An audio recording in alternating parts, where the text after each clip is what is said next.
আসসালামু আলাইকুম রহমতুল্লাহি বারাকাতু। আজ 16ই ডিসেম্বর 2024 মহান বিজয় দিবস।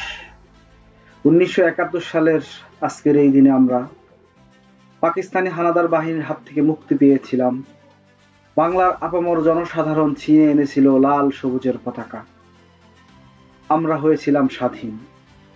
কিন্তু আমরা শুধু 1971 সালেই স্বাধীন হইনি, আমরা 1947 সালেও একবার স্বাধীন হয়েছিলাম। সমগ্র পাকিস্তান যখন ভারত থেকে আলাদা হয়ে স্বাধীন হয়, সেই ক্ষেত্রে পূর্ব পাকিস্তান হিসেবে আমরাও স্বাধীন ছিলাম। কিন্তু পূর্ব পাকিস্তান এবং পশ্চিম পাকিস্তানের মধ্যে যে দূরত্ব, টুডো এই দেশটা ভেঙে যেত, এটাই বাস্তবতা ছিল। এবং পশ্চিম পাকিস্তানিরা আমাদের উপর যে নির্যাতন নিপীড়ন চালিয়েছিল, সেই নির্যাতন নিপীড়ন থেকে মুক্তির লক্ষ্যে 1971 সালে বাংলাদেশের আপামর জনসাধারণ অস্ত্র হাতে ঝাঁপিয়ে পড়েছিল মুক্তির সংগ্রামে এবং ছিনিয়ে এনেছিল বাংলার স্বাধীনতা। এই বাংলার স্বাধীনতা আমরা 1971 সালে পেয়েছিলাম বটে, কিন্তু সেই স্বাধীনতা কতটা অর্থবহ ছিল, স্বাধীনতার পর থেকে আজ অবধি 54 বছরে আমরা হারে হারে টের পেয়েছি। আমরা এই বিগত 54 বছরে দেখেছি বাংলাদেশের ক্ষমতা একের পর এক সরকার এসেছে, আবার চলেও গেছে, কিন্তু বাংলাদেশের জনসাধারণের ভাগ্য আজও অপরিবর্তিত রয়ে গেছে। বাংলাদেশের জনসাধারণ আজও খুঁজে বেড়ায় প্রকৃত স্বাধীনতা, কথা বলার স্বাধীনতা, অর্থনৈতিক নিশ্চয়তা, সামাজিক নিরাপত্তা এবং সর্বোপরি বেঁচে থাকার মতো ন্যূনতম মৌলিক অধিকার। সেই ন্যূনতম মৌলিক অধিকারের ক্ষেত্রে আমরা কি আসলেই স্বাধীন হতে পেরেছি? যদি 1971 সালে 16ই ডিসেম্বর প্রকৃত অর্থে আমরা স্বাধীন হতাম, তবে অবশ্যই 2024-এর 5ই আগস্ট আমাদেরকে আবার স্বাধীনতার জন্য লড়তে হতো না। আমরা বলি যে 2024-এর 5ই আগস্ট বাংলাদেশ নতুন করে জন্ম নিয়েছে, বাংলাদেশ নতুন করে স্বাধীন হয়েছে। কেন? কারণ বিগত 17 বছরে ফ্যাসিস্ট সরকার বাংলাদেশের স্বাধীনতাকে এমনভাবে টুটি চেপে ধরেছিল যে বাংলাদেশের মানুষ ভারতের হাতে গোলামির জিঞ্জিরে আবদ্ধ হয়ে গিয়েছিল। এখনো সেই জিঞ্জির শেষ হয়নি। যদিও আমরা বলি যে বিগত সরকার আমাদেরকে গোলামির জিঞ্জির আবদ্ধ করছে ভারতের হাতে, কিন্তু এই গোলামির জিঞ্জির শুরু হয়েছিল মূলত 1971 থেকেই। 1971 সালের 16ই ডিসেম্বর আমরা স্বাধীন হয়েছি বলি আমরা, কিন্তু তার আগে যে 9 মাস রক্তক্ষয়ী যুদ্ধ হয়েছিল, সেই যুদ্ধের সময় বাংলাদেশের যে প্রবাসী সরকার নয়াদিল্লিতে ছিল, ভারতের কলকাতায় ছিল, তারা ভারতের হাতে আমাদের বাংলাদেশকে জিম্মি করে রেখেছিল বিভিন্ন গোলামি চুক্তির মাধ্যমে।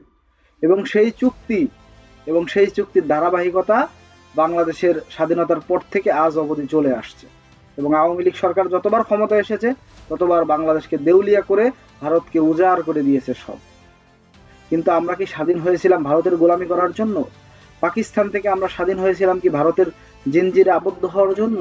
আপনারা জানেন 1971 সালে বাংলাদেশ যখন স্বাধীন হয়, স্বাধীনতার যে চুক্তি স্বাক্ষর করা হয়েছিল, সেই চুক্তি স্বাক্ষরে সোহরাওয়ার্দী উদ্যানে বাংলাদেশের সেনাবাহিনী প্রধান তৎকালীন মেজর জেনারেল আতাউল গনি উসমানী, তিনি কিন্তু সেই স্বাধীনতা চুক্তি স্বাক্ষরে ছিলেন না। কে ছিল বাংলাদেশের পক্ষে? ভারতের যে সেনাবাহিনী কমান্ডার ছিল জেনারেল জগৎ সিং অরোরা, সে ছিল পাকিস্তান সেনাবাহিনীর সাথে পরাজয়ের চুক্তিতে সই করেছিল। তাহলে প্রশ্ন আসে যে বাংলাদেশ সেনাবাহিনী প্রধান থাকতে কেন ভারতের সেনাবাহিনীর কমান্ডার চুক্তিতে স্বাক্ষর করলো? প্রশ্ন আসে যে সেদিন কেন মেজর জেনারেল যে উসমানী সেখানে ছিলেন না? প্রশ্ন আসে যে বাংলাদেশ স্বাধীন হলো অথচ ভারতের কমান্ডার চুক্তিতে সই করলো, তাহলে কেমন স্বাধীনতা আমরা পেলাম? শেখ মুজিবুর রহমান পাকিস্তানের কারাগারে বন্দী ছিলেন, যদিও অনেকেই বলে স্বেচ্ছায় তিনি বন্দী হয়েছিলেন। তর্কের খাতিরে আমরা যদিও ধরে নেই তাকে বন্দী করা হয়েছিল, তারপরে তিনি যখন স্বাধীন দেশে আসলেন, ভারতের গোলামি থেকে চাইলে মুক্তি হতে পারতেন, কিন্তু তিনি হননি। বারবার ভারতের কাছে বিভিন্ন চুক্তির মাধ্যমে আবদ্ধ হয়েছেন। এবং বাংলাদেশ যখন স্বাধীনভাবে বেঁচে থাকার কথা, বাংলাদেশের শাসন ক্ষমতায় যখন স্বাধীন সরকার ক্ষমতায় আসলো, তখন তো বাংলাদেশের স্বাধীনতা অর্থ হওয়ার কথা। কিন্তু আমরা কি দেখলাম?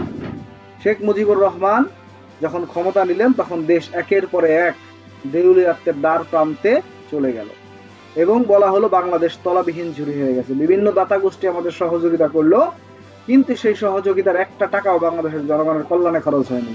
বিভিন্ন আওয়ামী নেতাদের, মন্ত্রী এমপিদের পকেট ভারী করতে সেগুলো খরচ হয়েছে এবং দেশ ধীরে ধীরে দুর্ভিক্ষের দিকে এগিয়ে গেছে। 1974 সালে এক মর্মান্তিক দুর্ভিক্ষের কবলে পড়ে বাংলাদেশ। কার আমলে জানেন? বাংলাদেশের তখনকার প্রেসিডেন্ট শেখ মুজিবুর রহমানের আমলে, যাকে আওয়ামী লীগ জাতির পিতা হিসেবে প্রতিষ্ঠিত করার জন্য আপ্রাণ চেষ্টা করে গেছে। শুধু এই ব্যক্তিকে প্রতিষ্ঠিত করার জন্য বাংলাদেশে এমন কোনো কাজ নাই যে আওয়ামী লীগ করে নাই। রাস্তার মোড়ে মোড়ে মূর্তি স্থাপন, তাকে পূজা করা, তাকে এমন ভাবে প্রতিষ্ঠিত করছে যে শেখ মুজিব একজন মহামানব, অথচ শেখ মুজিবুর রহমান ছিলেন একজন দুর্নীতিগ্রস্ত স্বৈরশাসক। তার হাত ধরেই এসেছিল বাংলাদেশে বাকশাল নামক এক অচিন্তনীয় এবং এক অকল্পনীয় স্বৈর শাসন ব্যবস্থা, যার পরিণতিতে 1975 সালের 15 আগস্ট সপরিবারে তাকে হত্যা করা হয় বাংলাদেশের কিছু দেশপ্রেমিক সেনাবাহিনীর সদস্যদের মাধ্যমে। সেদিন আমরা বলেছিলাম আমরা মুক্তি পেয়েছি এক স্বৈর শাসকের হাত থেকে। তারই ধারাবাহিকতায় 2024-এর 5 আগস্ট আমরা আবার মুক্তি পেলাম তারই কন্যা স্বৈর শাসক শেখ হাসিনার হাত থেকে। এখন আমরা এই বারবার স্বাধীনতার পট পরিবর্তন হয়েছে, বারবার আমরা নিজে থেকে স্বাধীন বলে দাবি করেছি, স্বাধীনতার অর্থবহ স্বাধীনতা আমরা কখনোই খুঁজে পাইনি। তাহলে আমাদের করণীয় কি? এখন যখন আমরা সুযোগ পেয়েছি বাংলাদেশকে আবার নতুন করে গড়ে তোলার, 5 আগস্ট 2024 বিপ্লবের মাধ্যমে যখন আমরা সুযোগ পেয়েছি বাংলাদেশকে নতুন করে স্বাধীন হিসেবে চিন্তা করার, এখনই আমাদের সুযোগ বাংলাদেশকে সত্যিকার অর্থে স্বাধীন করার। ভারতের গোলামীর জিনজির থেকে, আধিপত্যবাদের গোলামি থেকে বাংলাদেশকে স্বাধীন সার্বভৌম রাষ্ট্র হিসেবে প্রতিষ্ঠিত করার জন্য বর্তমান সরকার থেকে শুরু করে বাংলাদেশের আপামর জনসাধারণ সর্বোচ্চ প্রচেষ্টা চালিয়ে যাবে, এই আমাদের প্রত্যাশা। সেই প্রত্যাশায় আমরা আজকে স্বাধীনভাবে বাংলাদেশের আনাচে কানাচে স্বাধীনভাবে স্বাধীনতা উদযাপন করছি। 16 ডিসেম্বর 2024 আজকে আমরা পালন করছি এক আনন্দঘন পরিবেশে, স্বাধীনভাবে মুক্ত বাতাসে। এই মুক্ত বাতাসকে কেড়ে নিয়েছিল আওয়ামী নামক ফ্যাসিস্ট হাসিনা।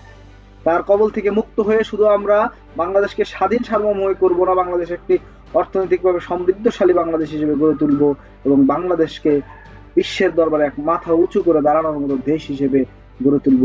এই প্রত্যাশায় আমরা আমাদের স্বাধীনতাকে উদযাপন করব। আসুন আমরা আমাদের স্বাধীনতা, আমাদের বিজয় দিবস, আমাদের দেশকে একটি সুখী, সমৃদ্ধশালী এবং উন্নত দেশ হিসেবে গড়ে তোলার জন্য নিজেদের সর্বোচ্চ চেষ্টা করি। যদি দেশ স্বাধীন থাকে, দেশ শক্তিশালী হয়, নাগরিক হিসেবে আমরা যেমন মর্যাদাবান হব, তেমনি দেশের সম্মানকে আমরা, দেশের সম্মানে আমরাও সম্মানিত হব, বিশ্বের বুকে দাঁড়াতে পারবো এক সম্মানিত জাতি হিসেবে। সবাই ভালো থাকুন। দেশের স্বাধীনতা সার্বভৌমত্ব অক্ষুণ্ণ রাখার জন্য ভারতীয় আধিপত্যবাদের বিরুদ্ধে গর্জে উঠুন। আসসালামু আলাইকুম ওয়া রাহমাতুল্লাহি ওয়া বারাকাতুহু।